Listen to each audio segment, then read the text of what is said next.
Hello everyone, इस video में हम लोग स्टार्ट कर रहे हैं केस स्टडी का एक क्वेश्चन जो कि 3D ज्योमेट्री पे बेस्ड है, 3D वेक्टर पे।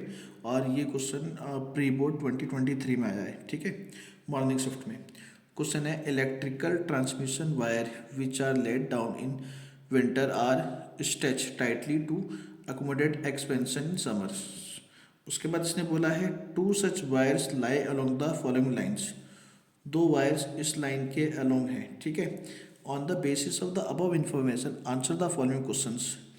Find the angle between L1 and L2। आपको इन दो लाइंस में क्या करना है, एंगल फाइंड करना है इन दोनों लाइन के बीच में, ठीक है जी। तो देखो सबसे पहले आपको यहाँ पे जो इक्वेशन नंबर 1 है, मैं एक बार यहाँ लिख लेता हूँ सॉल्यूशन में। इक्वेशन नंबर 1 आपको गिवन है x+1/3 y-3/-2 z+2/-1, ठीक है। तो यहाँ पे इसके डायरेक्शन रेशो क्या क्या आ जाएंगे। a1 आ जाएगा 3, b1 हो जाएगा -2, c1 हो जाएगा -1, ठीक है। इसी तरीके से दूसरी लाइन है x/-1 y-7/3 z+7/-2। तो इसके डायरेक्शन रेशो हो गए a2 हो गया -1,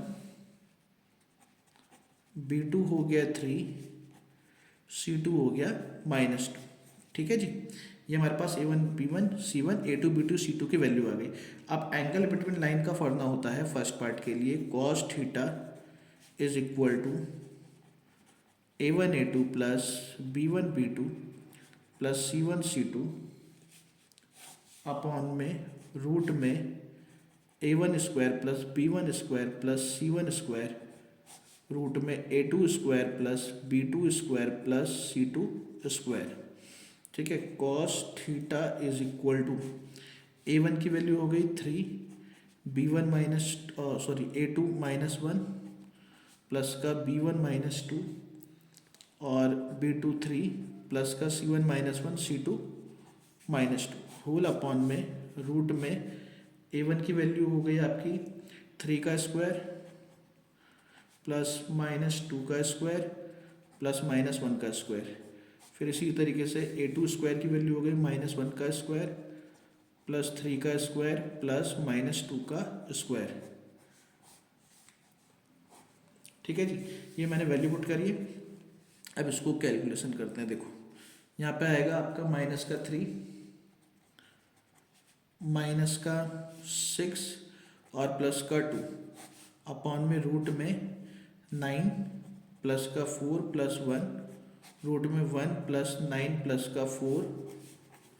फिर cos theta is equal to modulus में माइनस का 9 और प्लस का 2 -7 अपॉन में रूट 14। तो cos theta is equal to आ गया 7 अपॉन में 14। cos theta is equal to 1/2 and theta is equal to π/3 मतलब 60 डिग्री, ठीक है ना। तो एंगल बिटवीन लाइन कितना हो गया 60 डिग्री। ये तो आपका फर्स्ट पार्ट का सॉल्यूशन हो गया, ठीक है। अब सेकंड पार्ट में इसने बोला है कि find the point of intersection of two lines. इन दोनों लाइन का इंटरसेक्शन पॉइंट निकालना है, ठीक है। तो देखो उसके लिए क्या करना है, उसके लिए हम लोग इन दोनों लाइन के जनरल पॉइंट फाइंड करेंगे सेकंड पार्ट के लिए। तो सेकंड पार्ट के लिए हम लोग पहली लाइन हमें गिवन है x+1/3 y-3/-2 z+2/-1। इसको हम लेट करेंगे लैम्डा के इक्वल, ठीक है, जनरल पॉइंट फाइंड करने के लिए। तो जब x+1/3 equal to lambda put करेंगे एक बार, फिर एक बार y-3/-2 is equal to lambda, एक बार z+2/-1 is equal to lambda. यहाँ से x की वैल्यू आ गई 3 लैम्डा -1, y की वैल्यू आ गई -2 लैम्डा प्लस 3 और z की वैल्यू आ गई -लैम्डा -2। तो इसका जनरल पॉइंट P लेट कर लेते हैं, है ना। लेट जनरल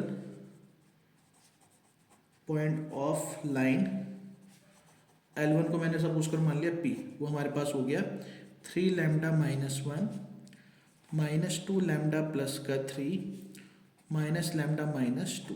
ये मेरे पास पहले लाइन का जनरल पॉइंट आ गया।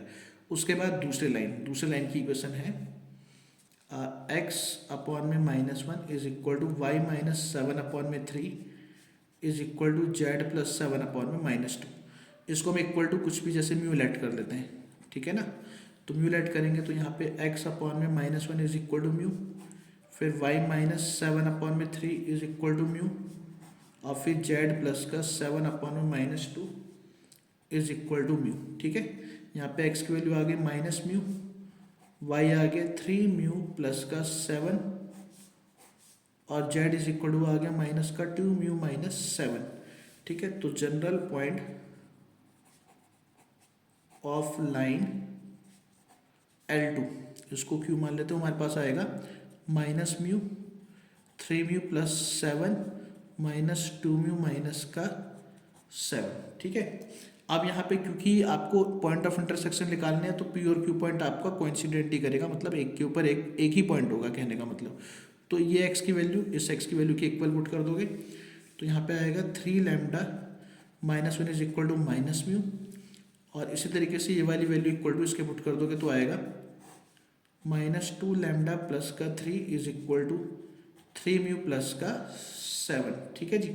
यहाँ से आपके पास म्यू की वैल्यू आ गई 1 माइनस 3 लैम्डा, ठीक है।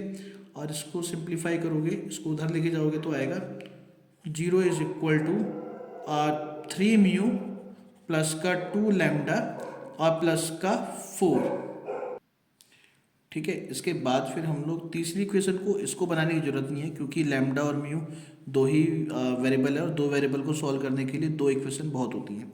तो हम ये म्यू की वैल्यू उठा के यहाँ पे पुट कर देंगे तो आ जाएगा 0 is equal to 3 times 1 minus 3 lambda plus का 2 लैम्डा प्लस का 4, यह आ जाएगा 3 माइनस 9 लैम्डा प्लस का 2 लैम्डा प्लस का 4, ठीक है, इज इक्वल टू 0।